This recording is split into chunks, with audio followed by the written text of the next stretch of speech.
High বন্ধুরা, আজকে যা হচ্ছে মাছ মারতে। এগুলো হলো প্রস্তুতি।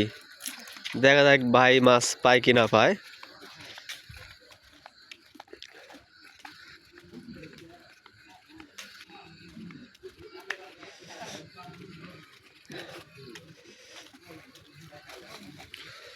ভাইয়া রাত করে দেখে শুনে যায়েন।